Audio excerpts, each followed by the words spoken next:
we're now finally starting to see vegan food being just some good food. It doesn't have to be, this is the vegan option. It's, here's a great, delicious plant option, that doesn't have meat. It doesn't have to be called and put in this little box on the corner of the menu vegan, because then it's not going to sell. If it's incorporated in the menu, chefs are starting to see that it sells more if it's just part of the regular menu. Welcome, everyone, to the Switch for Good podcast. Here I am, flying solo with our wonderful guest, because Alexandra is off doing, I guess, more important things. That's the only reason she ever doesn't join us on the podcast, right? So we're missing her, but I'm really, really stoked to have this conversation. It's with Chef Chad Sarno, which you know, and I got to know a little bit about him from our digital marketing director, Jason Robel, who is also a renowned and amazing chef in his own right. And he said, "Oh my gosh, you gotta have Chef Sarno on the podcast. You just have to. He's so awesome." So we chased him around and we found him and he said yes. So here we are. Chad is a visionary whose work has transformed and popularized plant-based eating around the world. It's none other, like I said, than Chef Chad Sarno, an entrepreneur and co-founder of Wicked Kitchen, a company that's revolutionizing convenience, clearly, with bold, flavor-packed meals, and also Good Catch Foods, which is really his baby, a brand committed to creating delicious, sustainable seafood alternatives. Chad's passion for innovative plant-powered cuisine ignited when health issues related to none other than dairy consumption led him to explore other dietary options. His dedication led him to the international stage where he launched several vegan restaurants and made a global impact. He's also co-authored cookbooks like New York Times bestselling Crazy Sexy Kitchen and led the Whole Foods Market Healthy Eating Program. And you might have seen him on The Morning Show or Good Day LA, where he teaches us how to create mouthwatering meals. And Chad isn't just riding the wave of a trend. No, he's driving the movement forward and has been for over 25 years, making plant-centric diets a permanent fixture in our food landscape. So today we'll explore his culinary adventures, his mission to make nutritious, cruelty-free food accessible to everyone, and how he's changing the world, one dish at a time. Get ready to be inspired. Welcome, Chad, Chef Chad, to the show. Thank you, Dotsy. So nice to be here. Thank you for having me. Yes. So as you might imagine, interesting to our audience and also to the folks that support our nonprofit Switch for Good, we solely focus on dairy as kind of the into a vegan world. It is definitely the food, as you can attest to, the animal food that makes people feel the most terrible than any other animal food. It's also the food that we feel is an in because people feel dramatically better when they drop it, anywhere from 12 hours to 2 weeks. And we don't have another animal food that has that intense or visceral of a reaction from folks on how they feel. Now, you suffered from severe asthma as a child, frequently hospitalized, we read, and unable to play sports due to just regular debilitating asthma attacks. So dairy was the culprit for you. What did you go through in finding out that was the culprit and giving up dairy?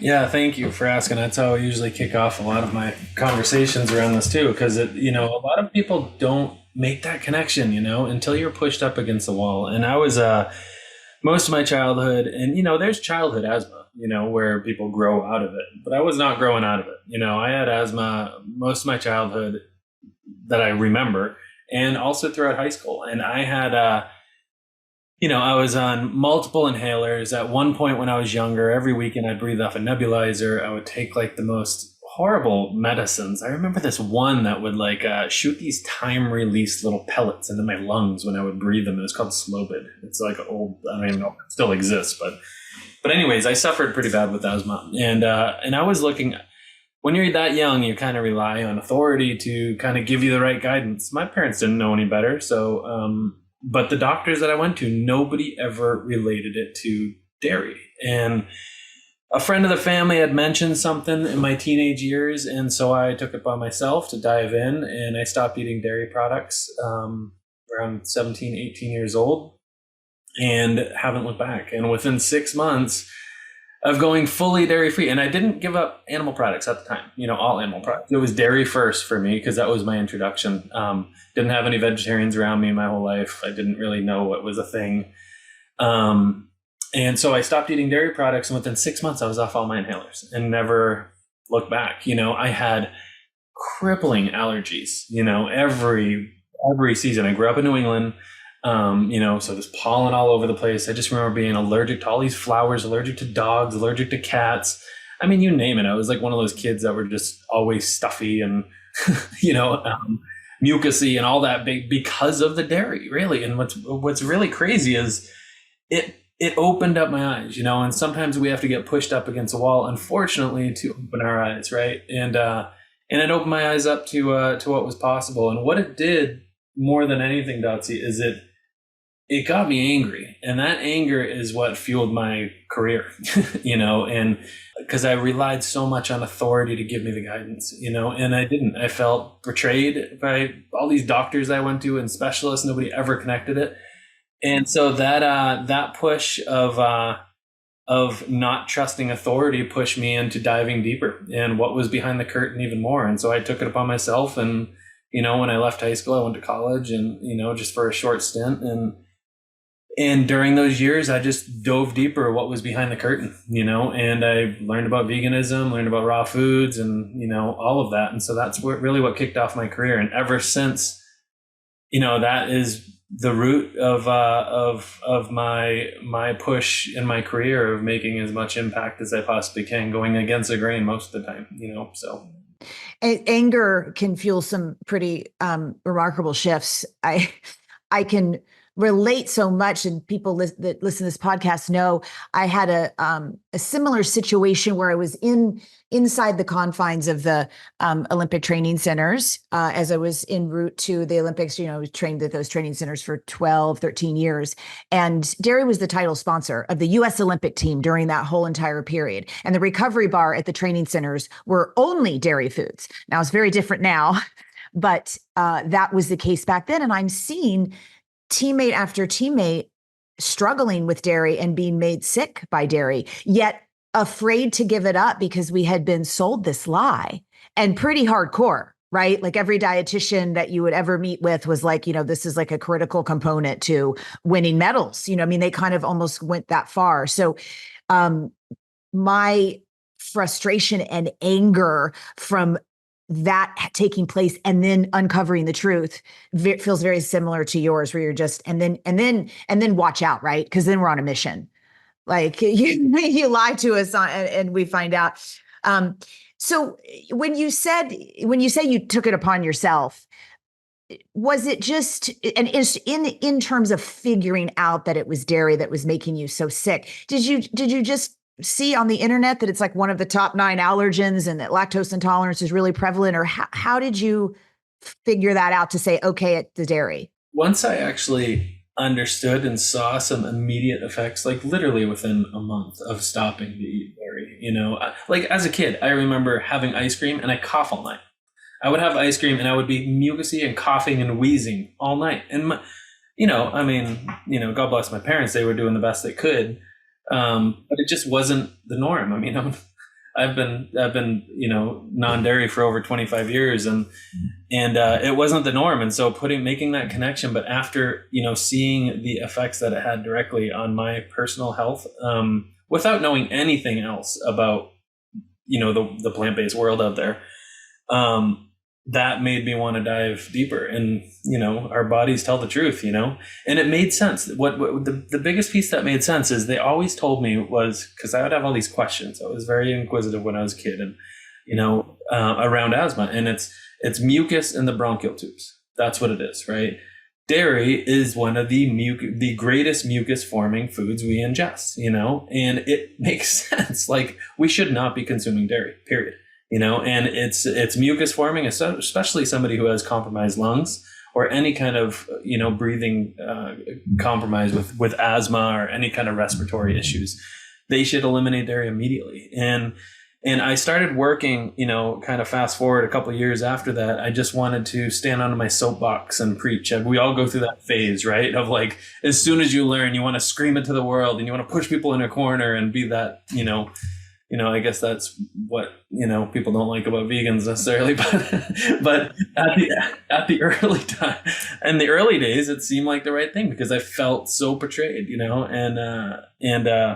and so I started working with a lot of clients, and a lot of clients had the same issue. I mean, I was Woody Harrelson's personal chef for a number of years, and he had the same experience, when it came to acne and asthma, so it's, there's a lot of people out there that suffer from asthma, that suffer from acne, that suffer from, just ongoing allergies. I mean, I live in Austin, which is the allergy capital of the country, and I don't have allergies. Every now and then I'll have a little bit, but nothing like when I was a kid. And I know people that just live on allergy medications every single day, get shots and, to deal with it. All you can do is eliminate dairy, and it really helps, so. Yeah, it's a game changer, as we'll say. So you go on this journey, and as you mentioned a little bit earlier, you went down the ethics rabbit hole, and then you took the rest of the animals out of your diet. But I read that you some of your first work in some commercial kitchens at restaurants, right? It was they weren't vegan.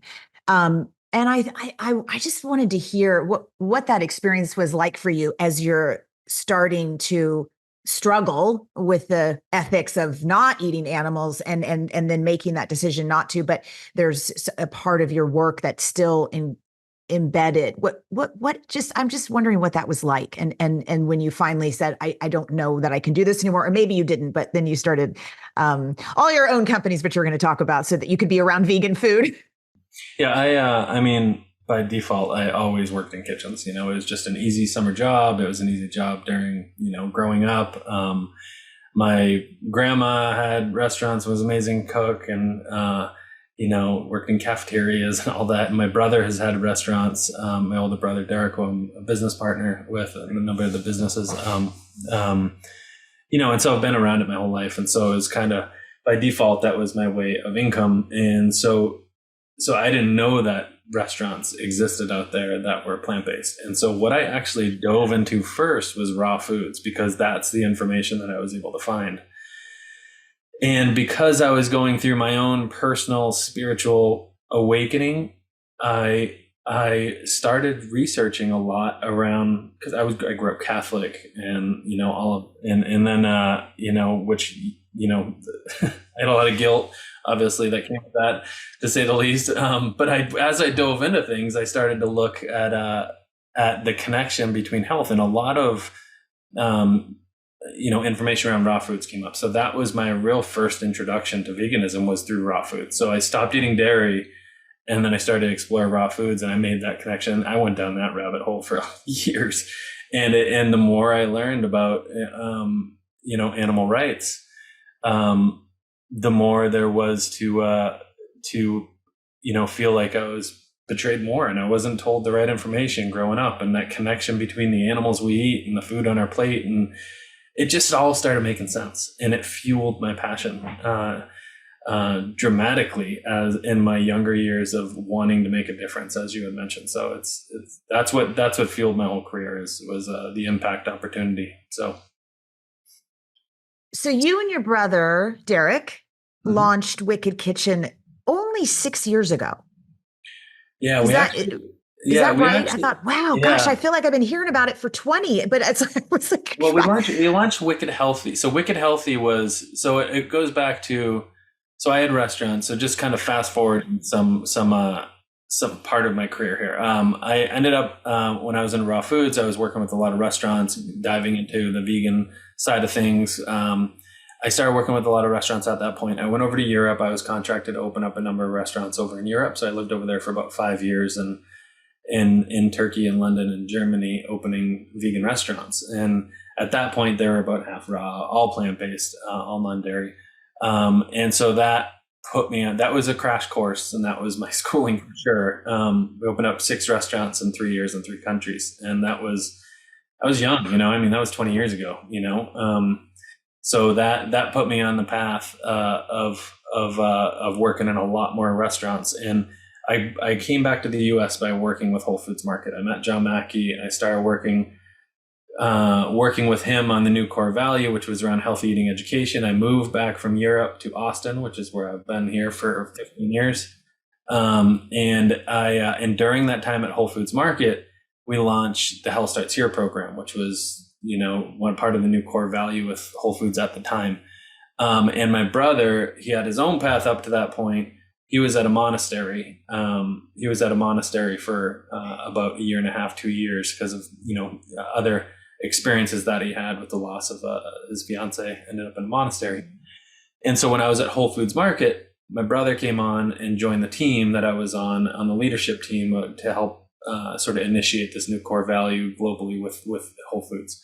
I was the front-facing chef, so the R&D chef. So I worked with a lot of the front-facing customers, the health eating educators, the in-store educators, worked with a lot of their schools that they had at Whole Foods. And my brother was the executive chef. He worked behind the scenes with all of the prepared foods department and all that. So together we tag teamed to launch the initiative. At that time, we started a consulting company called Wicked Healthy. And Wicked Healthy was more of, hey, let us come into your restaurant group, or let us come into your manufacturer or your catering company and teach you how to, incorporate more plants. That was our focus. It was a no-brainer approach to healthy eating, which was eat plants, period. And here's some swaps, easy swaps. At the time, so we started Wicked Healthy. We ended up writing a cookbook, the Wicked Healthy Cookbook. And then we separated ourselves from Whole Foods. I went to go work with Ruby Online Culinary School, which Jason was affiliated with also. So worked with Ruby to launch the first plant-based certification program. I launched the Forks Over Knives culinary program also, and Culinary RX, which is another cool thing we can talk about. But during that time, Tesco had reached out to my brother and asked to license our brand Wicked Healthy to launch the Wicked Kitchen line over in the UK. So we launched in the UK. My brother spearheaded that. We're both partners in it. My brother spearheaded that. And at the same time, in parallel, we launched Good Catch here in the US. So both of them gaining traction. Both of them were getting funding at the time. This was 7-8 years ago at this point. Yeah. So that's where it was. That's where Wicked Kitchen was sort of birthed, was from Wicked Healthy, Tesco launching it. Right. Because that was, didn't you sell 10 million units of food from grocery stores, like just over a year? Right. Okay. That's extraordinary. That's quite a feat. They were doing over 40 million in sales just in Tesco. 10 million units within, I think it was probably 15 months or something like that. 10 million meals. So Derek out of the gate launched. So he had came on with Tesco as the head of plant-based innovation, and also to kind of keep an eye on and drive the Wicked Kitchen brand while I was here with Good Catch, launching Good Catch. And at the time, Tesco didn't have any products on shelf, and maybe 1 or 2 vegan products on shelf. Actually, most of our listeners are from the UK, so they know what's going on. But for those of us in the US, is it like an Albertsons or is it like a Whole Foods? No, it's the largest conventional grocer in the UK for sure. Okay, so like an Albertsons, Piggly Wiggly, Winn-Dixie, like the big. It was one of the top 10 in the world at one point, but massive grocer. There's 2,200 stores or 2,400 stores just in the UK alone. So he led that, and we had an embargo on the announcement. And we launched 20 products out of the gate, all ready to eat, grab and go meals. And within a year, it just gained so much momentum, and all these other retailers started to see what was happening, and they would launch their own plant-based line, and Sainsbury's would, and Waitrose would, and so they were all looking at Tesco as sort of the gold standard with Wicked Kitchen. And so being there 10 years prior, opening the first high-end vegan restaurant in London, there was a waiting list. It was a great restaurant, worked really well. And I was just tired and needed to come back. And so when I came back, and so fast forwarding 8, 10 years later, when Derek launched Tesco line over there, the momentum of plant-based that it created was insane. I mean, it's all of these retailers started to follow and copy Wicked Kitchen, and so it created this massive momentum with plant-based over in Europe, and continues to do. It continues to as well. Wicked Kitchen still exists over there, and it's going really great. Yeah. Thank you for that. You all offer, I think, one of the world's largest variety of animal-free products of any plant-based food brand. Tell us about some of the foods that you offer. I mean, what are because I've definitely seen it, but I don't think the folks in the States necessarily really know the expanse like the UK market is used to. Yeah, in the UK, in the UK at one point we had over 200 SKUs and 200 products in Tesco that were all Wicked Kitchen branded. 180 or something like that in 20 categories. Here in the US, we got to a little over 40 products at the high point. What's still in market currently are frozen meals, ice creams. Those are the main categories that are in market today here in the US. What were your top five? Like that your top five, not the grocery store's top five, that you are just think are the most delicious, delectable, and the most proud of? With we launched Good Catch and Wicked in parallel, and so about a year and a half ago, Wicked acquired Good Catch, the brand, to have it all under one roof. The products I'm most proud of were the Good Catch products, for sure. And because we started Good Catch to disrupt the commercial seafood industry, and it needed some disruption. And so, I mean, when we launched that, we got the eye of, Seafood News, Seafood Source. All these guys were writing about us at the time because there wasn't any products out there on the market. Let's say 8 years ago. Now there's a bunch of plant-based seafood companies that are smaller globally. But at the time, we also partnered with Bumblebee as our distribution partner for our plant-based tuna. So that was kind of unheard of as well. And so the disruption that we caused, even if it was a small blip of disruption, was very exciting, to be able to see that. Yeah, I mean, we launched this campaign, Seafood Without Sacrifice. And so we had a number of food trucks that we wrapped, and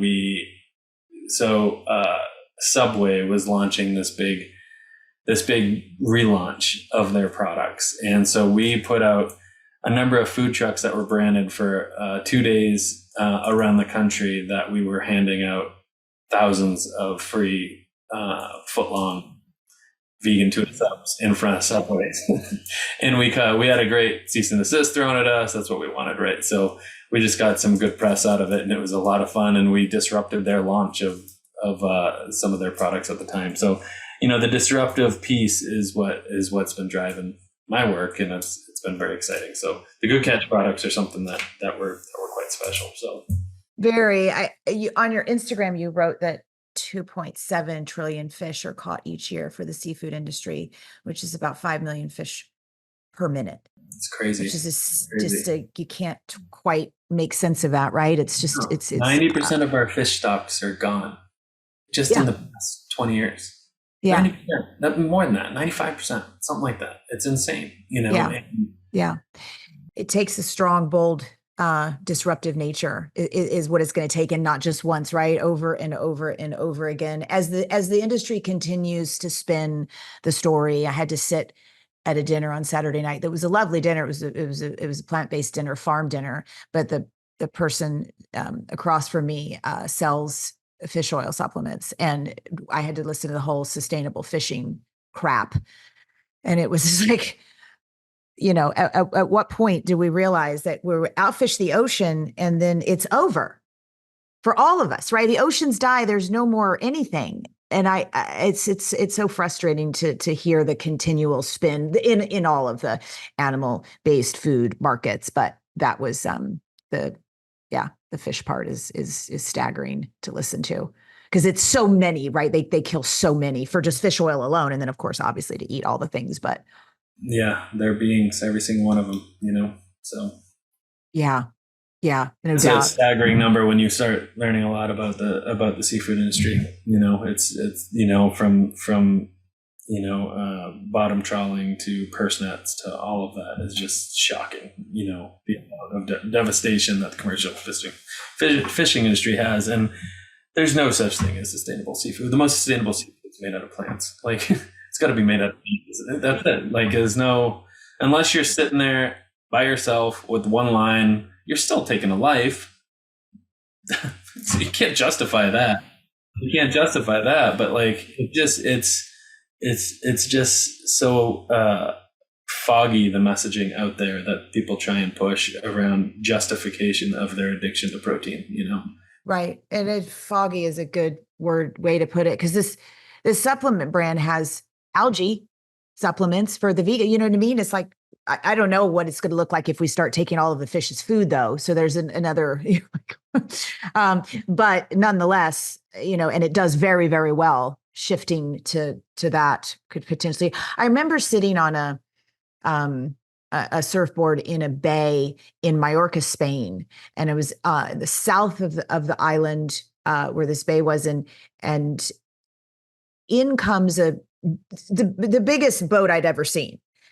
And it was not a yacht. It was just this, kind of stark navy looking boat that was just, gray, like a sandy gray color. And you couldn't see any people, like everything was too high, right?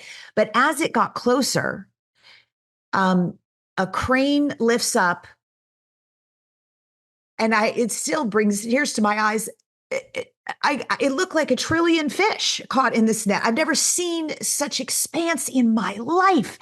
And it lifts up, and they're falling out into the boat so they can sift through. I guess, I don't know what they do, right? And I could see much bigger animals and much smaller animals, and you could watch all the movies in the world, but that intense experience of seeing it in action. And I just sat on that surfboard and I thought, we're not going to be sitting on surfboards like this, relaxing in the ocean, if this keeps up, because we're not going to have one.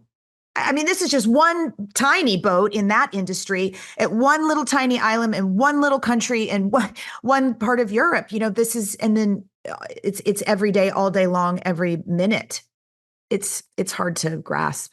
Yeah, it really is. It really is. And it's, I think it starts with choice. It starts with every meal. Everybody has a choice. People talk about, oh, well, that's such an elitist way to think. It's like, what? To alleviate suffering? Like, come on. It's not a good argument, and there's so many, not just proteins out there that are plants, obviously, and everything has protein, as you know, but there's so many alternatives. We have zero excuse at this point. Zero. No excuse can hold up. I'm sorry. Yeah. What if I told you that you could feed your dog food that's not only healthier, but also better for the planet? Introducing Earth Animal Wisdom from the Seed Recipe dog food, crafted with care to be healthy for your pet and gentle on the environment. And this complete and balanced formula is carefully air dried at the optimal temperature to preserve vital nutrients your dog needs to thrive, regardless of their age or size, with pure plant nutrition. This is honestly the best vegan dried dog food we have ever tried. It's so easy to purchase too. You're just going to go to earthanimal.com/switch for good. And then also just simply place switch for good in the discount code box at checkout for 20% off your order. So go run, buy your Earth Animal. All right, now back to our conversation. And if we just want to eat plants, legumes, and seeds, and I eat much cheaper. We eat much cheaper at home. I'm not necessarily at a restaurant, but regular restaurants are really expensive now too. But at home, much cheaper than we ate when we ate animals 15 years ago. I mean, it's just so simple and so easy. I'm pretty sure it's a dollar or two a night. So the expensive thing is like, no, not really if you eat straight from the ground, from trees and the sea. But in thinking about solutions, You did a plant-based concession stand in the Minnesota Sports Stadium that I think launched in 22, the end of 22. At the Target Center. Yeah. Yeah. Okay. So it's which we're working with LA 2028 to, kind of help them towards their sustainability goal of 90% vegan. And my husband and I just got back from Paris where they announced, 9 months out of the Olympics, they would be 60% vegan for all the spectators, which are about 15 million spectators descended on Paris for the Olympics, to meet their sustainability goals, which they wildly failed at doing because we were there and went to a bunch of the stadiums and none of it was vegan, it was vegetarian.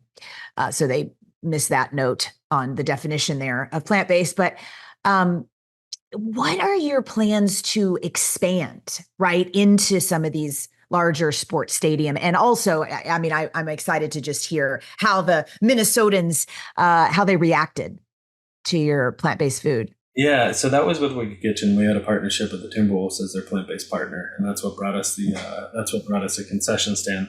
But it's a passion of mine, certainly, is the sports and entertainment world. So I've been wrapped in that for a number of years around my work at Wicked Kitchen.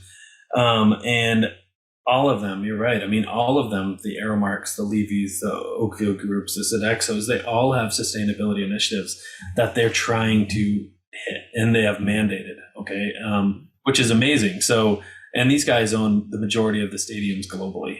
There's a couple of them in there that have some of the largest, sports and entertainment venues with national professional sports.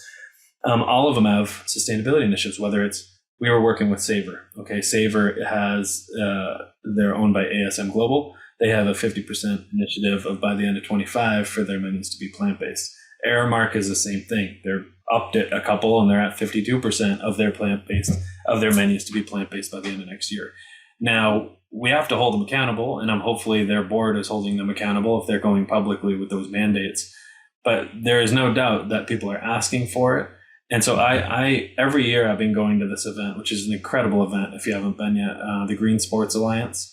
So they do I know those guys, sure. Yeah, so they do a summit, and they do and Oakview Group also has something similar called the Goal Initiative, and all of them are their platforms to highlight the solutions that are available out there. And what's amazing about the Green Sports Alliance, they're doing incredible work. But what's amazing is we were the only food brand for 3 years. This was the third year. We were the only food brand involved with the Sports Alliance. And which really shocked me. I mean, we took it as fantastic opportunity for exposure. They do a lot of like straws and for partnership, but it's all about straw. There was 6 straw companies, and it's like, what are you doing? Why? And so anyway, so that's when they're thinking about sustainability, people don't look at food as being the easiest way to check the box. And so they have all these levers to hit these mandates. They have the filtration of water and trash and recycling and disposables and all that, which are all great, turf and things like that are going more sustainable. Recycling of water within stadiums to water the natural turf and all these great solutions that are happening.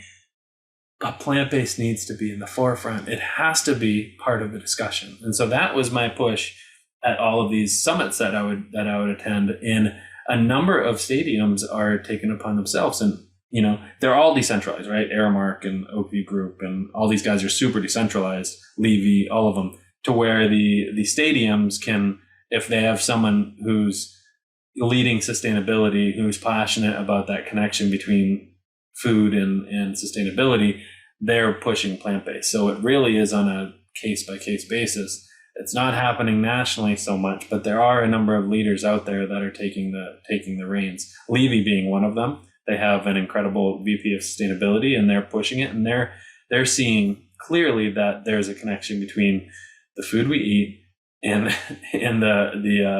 the sustainability goals that they're trying to hit. It's such an easy one to check the box for them. So, right. And that's what they have to understand. It's an easy one to check the box. I think that they think it's not going to be an easy to check the box. But it is. Do you feel like, I have felt like in the last probably year and a half that the plant-based marketplace in even in places like Whole Foods, like I'm in Southern California, so there's plenty of plant-based thinking around here. But I have been feeling like we're in a backslide. I can't get near the plant-based offerings that at Whole Foods that I could get 2 years ago. And nobody knows where it went, because I'll ask, let's say like the deli case, like there was this amazing, plant-based chicken salad that I loved. And I asked the other day, and the guy just said, "Oh, I haven't seen that in a long time. I don't know where it went." I mean, I guess it wasn't selling through enough. But I felt like we hit this high like 5 or so years ago, where it was just there were just so many people giving it a try. And I don't know, it feels like people gave up. And it's just, tell me what you think. If you look at the trends, Dotsy, the trends are still on the increase. They haven't dipped, with people wanting more plant-based and making that connection between food and health and sustainability. It's still on the uphill. You look at sports and entertainment, like we were just talking about, it is one of the last places for that you would think that people would be asking for plant-based. And, sports and entertainment is a place of, typically it's a place of indulgence. You go and you celebrate your favorite team and you eat like crap and you call it a day, right? Like that's usually how sports and entertainment is, but it's shifting because there's leadership listening and seeing that they need to lead the charge, which is really awesome. So a lot of those big food service organizations I mentioned, they all have VPs of sustainability that are making the connection with the culinary teams that plants need to be on the menu. Yeah. So saying that, going there, understanding that the trends are still on the uphill of people adopting it. Retailers are seeing there was a saturation in the market. There was 30 vegan chicken companies. There doesn't need to be 30 vegan chicken companies. There was 20 burgers on the market then. And so the market, seeing it firsthand, having these brands, it needs to right size. And some brands are going to stick around, some are not, and it's been, because of that dip in, I think it was a mistake personally. I'm not a stock exchange expert. Certainly not. It's not my world, but I think it was a mistake for Beyond to go public, because people looked at the Beyond stock as sort of the micro lens of what's happening with the industry, and it's not. It's with that one brand, and because they were the only public brand. Same thing with Oatly. Them going public, I feel, was a mistake as well, because they all went in with these high hopes and these high valuations, and then you looked at both of them, and it was a pop. The bubble popped, and people and most importantly investors at the time looked at that as a dip in market. And I know, right? It hasn't been a dip in market. And so it has been, from the brand standpoint, for the past year and a half, it has been incredibly difficult to find fresh money.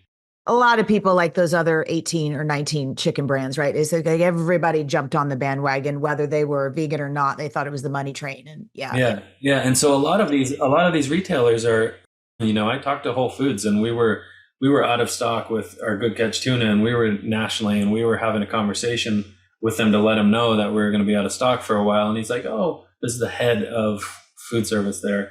And it was just like, "Oh yeah, we're just going to let you know that we're cutting back our plant-based options."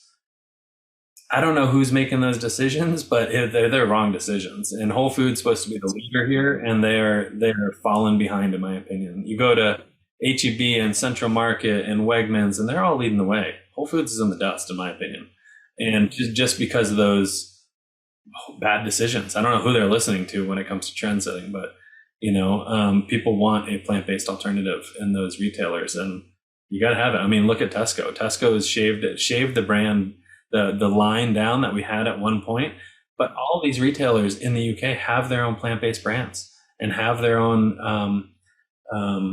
selection of fresh food, packaged food, all of that. US, we don't, and it's, I don't know what I don't know if it's from an Amazon side of things, it's not profitable enough, or what, but it's been definitely a challenge in the market, seeing a lot of our favorite brands, smaller brands, disappear, because of lack of funds and lack of market space. So no doubt, it does definitely feel like they're changing their marketing, like the big banners that hang out the front of Whole Foods. I mean, for quite a while, it was like every other one was a plant, and now it's like they've doubled down on meat. It's like, and you have to look at the dead bleeding meat. It's not just like over here in a nice picture with a family having a barbecue. It's like, like eat the meat.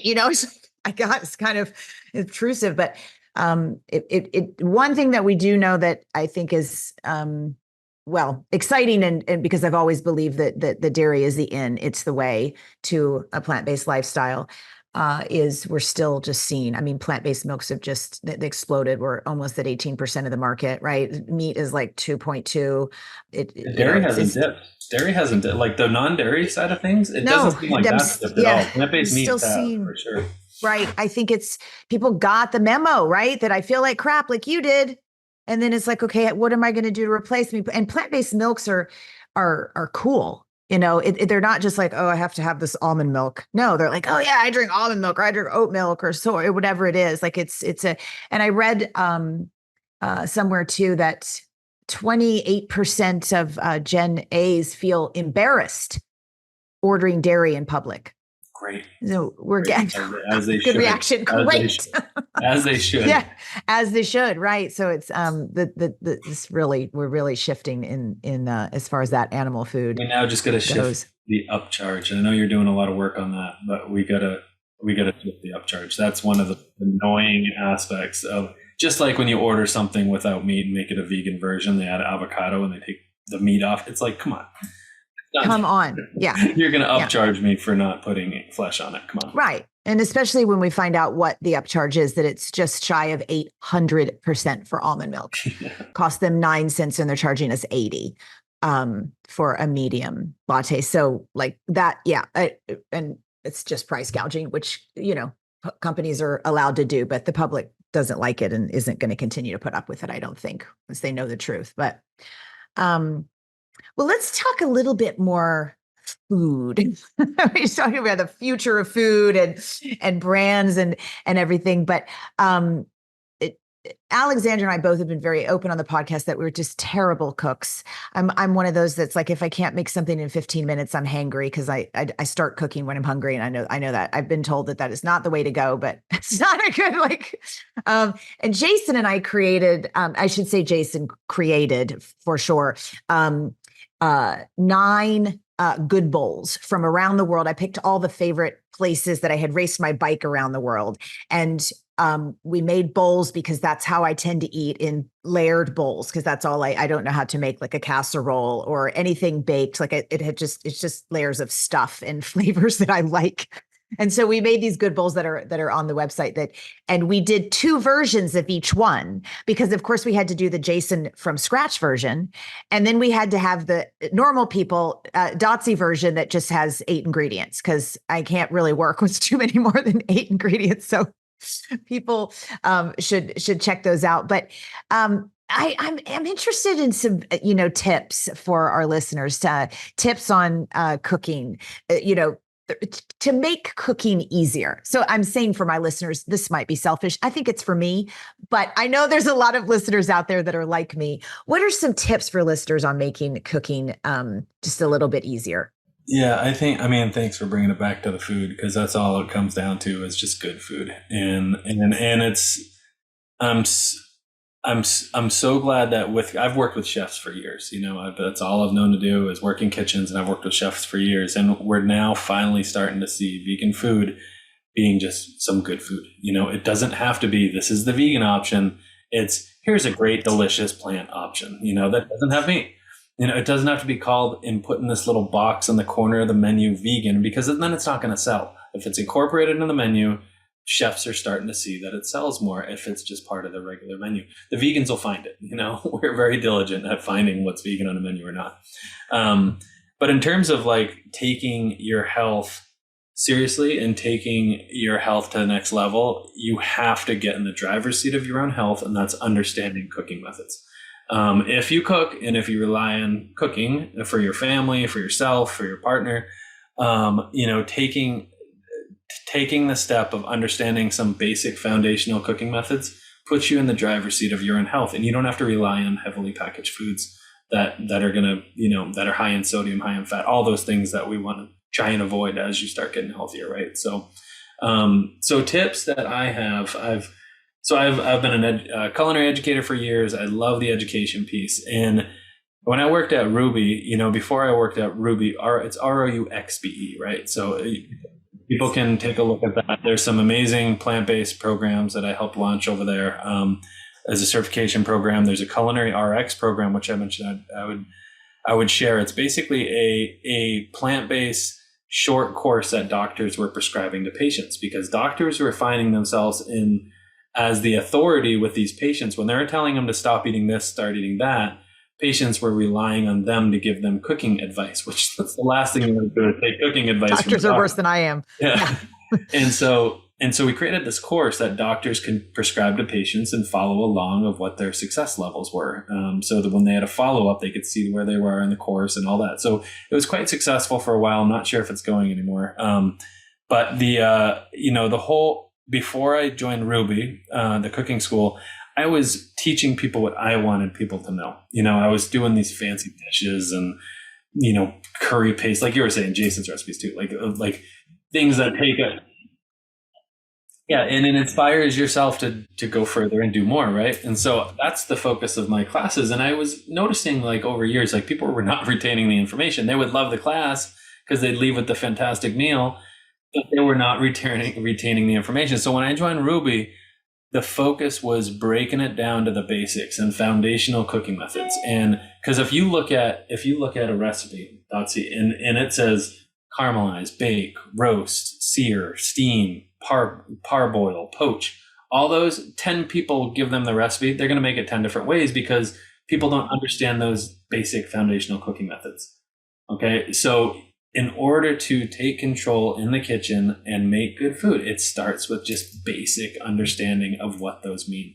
And so we call them the foundational cooking methods. And so, how do you roast? How do you cook grains? How do you cook beans? The basics of cooking is what's most intimidating for people to start, because they look at cookbooks and they're like, oh, that looks beautiful. But then it doesn't turn out like the picture. Do you know what I mean?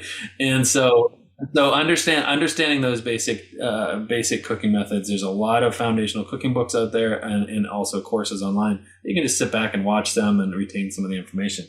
But I would say the greatest tips that I could pass on is just a term that chefs use. A couple of them. One is mise en place. I always, no matter how complicated the class, I always go back to the basics. So mise en place literally translates to setting in place. It's what a chef says if they're getting ready for service and a dinner service, or if you're catering, or if you're making a big dinner for your family.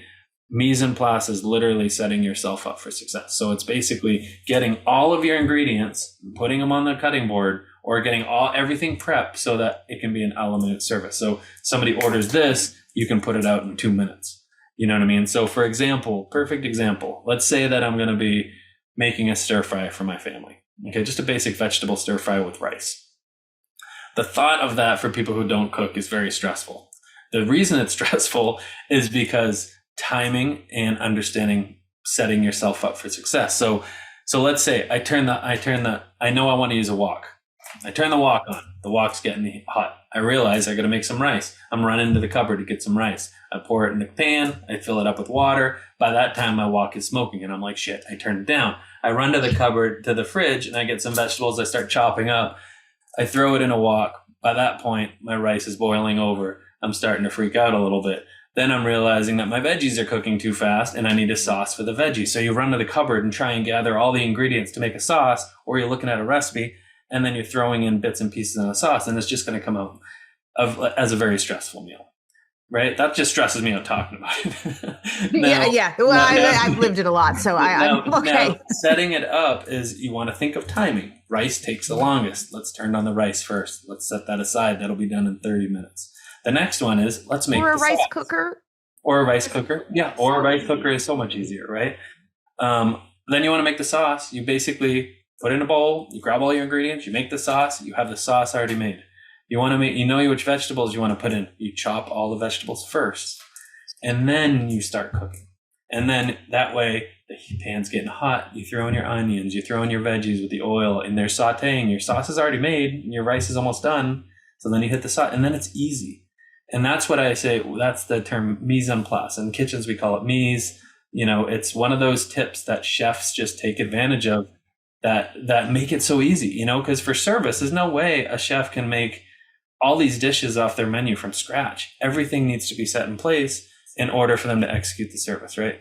So there's that piece, which setting yourself up for success, that having everything ready. Doesn't matter what recipe you're making, okay? Plant-based tends to be a little bit more chopping, so have it all done before you even start a pan. That's the biggest one. You can do this in advance. So this goes to batch cooking. So you can do this in advance. So you come back from the market, you have some time one day on a Sunday or something, a couple hours to spend in the kitchen, or an hour here and there. You can chop all your veggies and put it in Ziplocs, wash them, chop them, put them in Ziplocs or containers or glass containers, whatever it is, whatever your preference is. You can make a couple sauces, shaking them up in a jar, make a couple sauces. You can batch cook too. You can batch prep and you can batch cook. Make a big batch of rice, make a big batch of beans, because then during the week you can make 3-4 different recipes with that one base ingredient. I batch cook, like I travel a lot for work.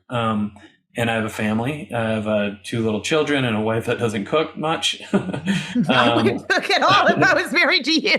But she cooks out of necessity to nourish our children, basically.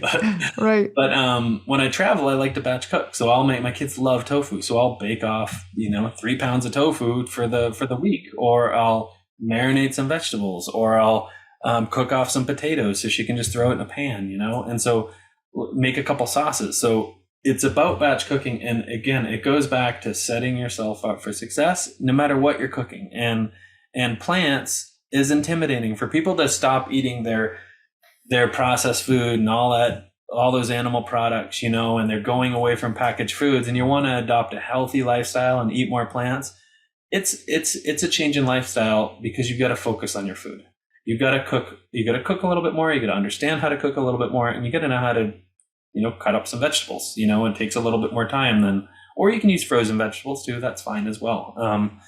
But making sure that you set up so that you're successful in this diet change is massive, and so those are my greatest tips, is like, make sure you set yourself up so it's not stress. It should be enjoyable, and for me, I like to get my kids involved. That's another layer of stress that I'm sure a lot of people don't want to do, but I get my kids involved because it makes them curious about eating more vegetables, and plants being the center of our diet. We grow them, we grow sprouts, we grow, all those things that kids they make that connection between the food, because I don't want to ever put my children in the position that I was when I was younger, that I didn't make that connection between the animals I was eating and the burger on my plate. I didn't even have that. I didn't even understand that was a cow that I was eating. You know what I mean? And and I'll never tell my kids, you can't eat this, you can't eat that. I'll always tell them the truth of what is in front of them, and they only eat vegan, also because I'm here. But, as they get older, they'll be empowered with that knowledge to make their own choices. And hopefully it'll be choices based on the knowledge that they've gained. So those are my tips for getting you set up. I was curious about as someone who's transformed their own life through food, how you approach conversations about diet and health and animals with your children as they are, I don't know how old they are. I didn't see that in my research, but as they're going to school and are going to have all of the conventional conversations that kids at their schools are going to have about food. I have a 4-year-old, I have a 7-year-old, and I have an 18-year-old. So, okay. So the 18-year-olds I've hit the reset button again with the littles, and I've been able to, even my daughter, my oldest, is, she makes informed decisions. She loves, she understands the connection, and I never once said, don't eat this, eat that. I've just shown by example. It's what we have. This is what we eat at home, and I've never made it weird. Like some parent, that's the biggest thing. Don't make it weird. Don't make it stressful. Don't make it, kids should not adopt that stress. They should understand choice. and the power of choice. And the power of choice is every meal we get to eat, together. So Yeah. Is your 7-year-old like, why is everyone else eating so different than how I eat? he goes to a nature-based school, so there's a lot of hippies in there. So that's so he's for public school. It's a little more challenging. My daughter had a little bit more of a challenging time. She was very excited when she met someone that didn't eat meat, because it was such a random, one in 100. But with my boys now, like a lot of their friends are vegetarian, and they offer awareness about every step of the way of learning of your surroundings and all that. So by choice, we put them in those schools. Not everybody has that luxury, but yeah, I hear you. Thanks for sharing that, though. Last question, and we're going to end on food. I love your emphasis, if you will, on mushrooms in plant-based cuisine. I love mushrooms. You have the Sarno sear, which is with a mushroom. I don't know if it's any kind of mushroom or certain, but I want to hear more on your emphasis on mushrooms. Why? What kinds? What do we do to them to make them even more delicious than they already are? Yeah, certainly. There's so my brother has shifted the YouTube over to his name. So if you look up Derek Sarno on YouTube, you can check out all the incredible mushroom recipes that we've put together. He's been in the charge on that. He just put out a documentary around a project around converting a chicken farm to a mushroom farm called Refarm. And so he did that over in the UK, which is amazing, and putting the mushrooms in market into Tesco, he was able to do. And so we finally documented it all and just put it up on YouTube. So I encourage people to check that out. So the mushrooms, if you look at them, they're one of the most sustainable foods on the planet because they grow from spore to harvest in 2 to 3 weeks. And if people want to compare them to, and it's horrible to even think, but broiler chickens are about 4 weeks. I hate to even say that, but that's people, they call them grow chickens, which is crazy. And they harvest chickens, which is a living being. Can't harvest a living being, but that's what they say in the animal world is within 4 or 5 weeks, something like that. And so mushrooms are hands down the most sustainable product ingredient on the planet. There's nothing else that grows that fast besides sprout. And so we've developed a number of different techniques. The pressing technique, one of them that my brother has really been pushing hard over the years is around, you see it everywhere now, is pressed lion's mane steak, and also oyster mushrooms. I mean, we put that out in the Wicked Healthy Cookbook years ago.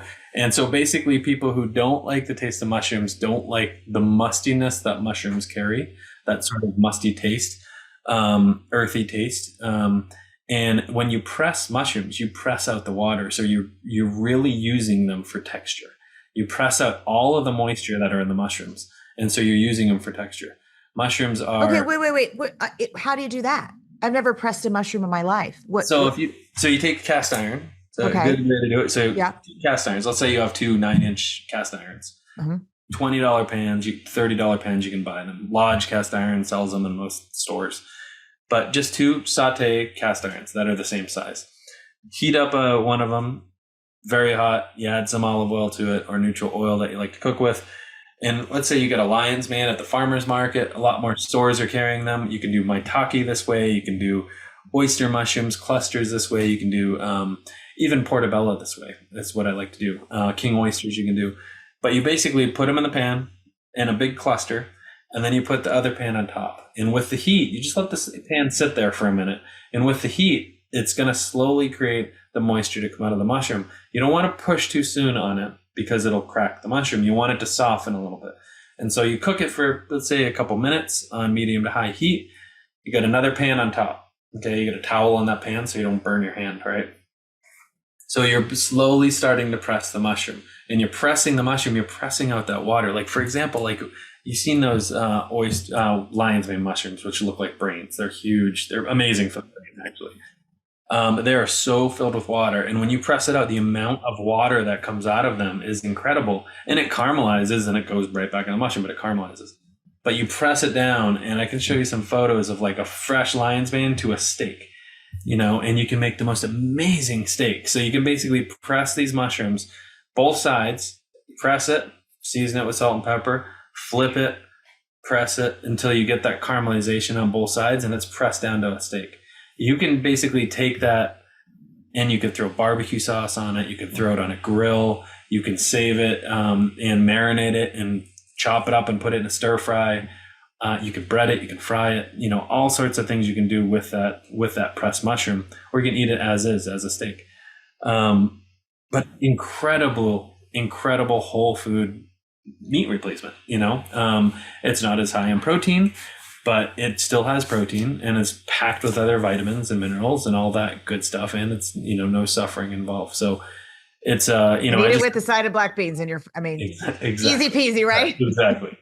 But it's incredible because you can mimic the texture of so many different animal proteins, with mushrooms. So like, for example, you take a fork and you take a king oyster mushroom, the ones with a very large stem.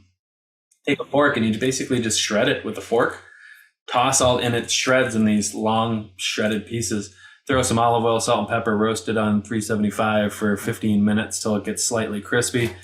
Throw that in with a little bit of barbecue sauce in a pan, and you have the most incredible pulled pork sandwich right there, And it's just a mushroom. It's a whole food. You're not getting all that processed ingredients if people aren't into that. There's so much you can do with them. So on the YouTube channel, it's under Derek Sarno. You can check it out. All of our recipes are up there and techniques, and it's quite amazing the opportunity that we have with mushrooms these days. Oh my God, I'm now like ravenously hungry. So we're going to be at the YouTube channel in about 5 minutes. Oh, that is so cool. Well, I wanted to end with a picture of you in the early days. You haven't seen this, and Jason sent it to me when you were at the Living Light Culinary Institute in Harbin Hot Springs.